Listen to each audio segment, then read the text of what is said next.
L'entreprise, d'après vous, aurait, disons, été indélicate, puisque vous avez réclamé des chauffages, vous les avez eu que sous menace. Je pense. D'accord. Je pense, parce que le gars qui n'a rien à se reprocher va pas me mettre 40 chauffages le lendemain.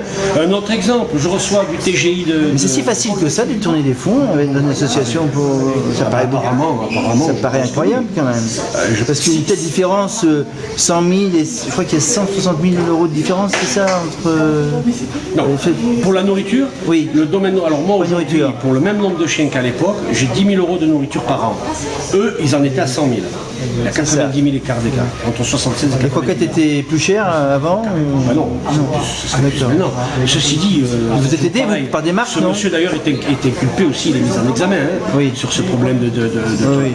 Non, c'est une gestion qui n'était pas faite, qui n'était pas suffisante. Vous n'avez pas des marques qui vous aident, comme Royal Canin par exemple? Non, aujourd'hui, moi, Royal Canin m'aide, non pas dans les prix, mais dans, vous voyez, 10 sacs achetés, j'en ai 6 gratuits. Ce qui fait que, mais avant de rencontrer Royal Canin, j'en ai rencontré plusieurs, et j'ai pris au mieux. Demain, il y a mieux, moins cher à produit équivalent, j'irai au mieux. Parce que je ne suis pas marié avec Royal Canin. Vous ne touchez pas des fonds? Vous ne touchez pas de fonds? Absolument pas. Hors de question. D'ailleurs, je ne pourrais pas parce que dans mon conseil d'administration, j'ai des gens que j'ai mis avec moi qui sont tous droits et qui ne se permettraient pas de faire des choses comme ça. D'accord. On ne peut pas déposer des plaintes sur des trucs et refaire la même chose que... D'ailleurs, on n'en serait pas là aujourd'hui. Bien sûr. Vous savez, quand on reçoit un chèque, enfin, le TGI de Draguignan me contacte et me dit: monsieur, vous avez eu un chèque de 3 000 euros. Ces 3 000 euros, vous ne nous avez pas envoyé au récépissé. Moi, je cherche, je demande à la comptable que je venais d'embaucher. Elle regarde partout les 3 000 euros. Pas de 3 000 euros. J'écris à M. Calza, qui était le président. J'aurais écrit à M. Partampion s'il avait été président, soit bien clair. Je lui dis: monsieur, il nous manque 3 000 euros. Le chèque, le TGI nous réclame. Où sont passés ces 3 000 euros? 3 semaines après, on avait un chèque de 3 000 euros avec: excusez-nous, je ne me suis pas aperçu que ce chèque avait été mis sur mon compte personnel. Je me suis trompé de compte, voilà, c'est ça. Si moi, à la fin du mois, j'ai 3 000 euros en plus, je fais des bons, je fais des sauts périlleux.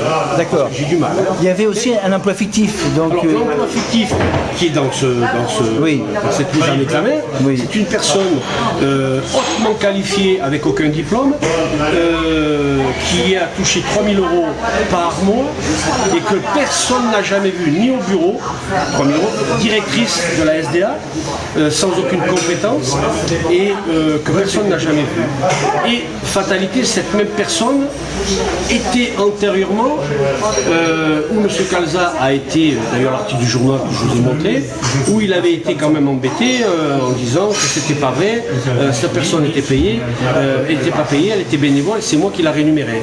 Voilà, c'est un peu plus la même. Elle était engagée avec un contrat, non? Un contrat de travail. On n'a rien trouvé. Non. Donc c'était un emploi fictif. De même que, oui, appelons ça un emploi fictif, je ne sais pas, c'est la justice qui déterminera. Moi, je ne suis pas là pour me suicider. Pas de contrat en tout cas, pas de contrat de travail, d'accord. De même que M. Calza facturait les bureaux du mine où il était à la SDA. D'accord. Donc, oui, d'accord. Voilà, Okay. Alors que le bureau de la SDA appartient à la SDA. D'accord. On est propriétaire du bureau. Donc aujourd'hui, des associations comme la vôtre vont se porter partie civile? Oui, bien sûr. C'est ça? Partie civile. Alors, je viens d'avoir la Fédération de protection animale qui regroupe 20 associations de la région PACA qui vont se porter partie civile, et j'espère que... D'accord. Et par exemple, vous pensez à Brigitte Bardot que ça pourrait intéresser, non? Vous l'avez contactée directement? Ça y est. Par intermédiaire de cette association? Oui, tout à fait. Oui.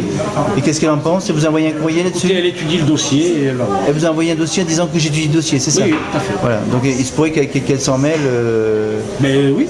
À cause de la cruauté vers les animaux, c'est ça? Tout à fait. Parce que les euthanasies sont inadmissibles dans une... Avec un tel nombre surtout. Voilà. Même. Ces animaux auraient pu être sauvés d'après vous? Ces animaux auraient pu être sauvés? Mais bien sûr. Moi, depuis 2007, j'ai 2 euthanasies. Une parce que le chien a mordu 3 fois du personnel et que les gens avaient peur de le sortir. Donc la loi fait D'accord. que un chien mordeur est euthanasié et un chat qui était malade. Voilà. D'accord. Ça c'est ma fierté. Hein. Plus de chats, plus de chiens. On a 40 chiens en permanence. Ceux qui étaient Ah, je ne sais pas. euthanasiés. Moi, la preuve, c'est 7 par semaine au refuge de la Conca. Les chats en bas, je n'ai aucune notion par rapport au litre. Les factures étaient par bidon de 5 litres de formol. Hein. Et je vous en montre des factures. Et puis, il y avait le chenil à l'époque à l'Ariane, qui était fourrière. Là, je ne sais pas, j'ai aucun papier, aucune trace, ni rien de quoi que ce soit. Donc moi, j'évalue à peu près entre 15 et 25 par semaine. Bah ouais, c'est un peu sordide tout ça. Hein. C'est très sordide. Pour une association refuge, association depuis 1926 quand même, qui est reconnue telle qu'elle est. Et lui était président pendant 1 an en fin de compte. Alors lui, il a été vice-président. Non mais président, 1 an. Ouais. Vice-président 25 ans, donc il était dans le groupe, et président 1 an, de fin 2005 à fin 2006. Mais s'il y avait eu des magouilles, le président était aussi complice dans ces cas-là. Oui. L'ancien président, je parle. L'ancienne présidente, malheureusement, elle aussi était inculpée. Mais malheureusement, et pour elle, pour une femme, paix à son âme, elle est décédée entre-temps. Donc il n'y a plus rien, aucune charge contre elle. Voilà. Ok. Parfait. Merci bien, monsieur. Rien.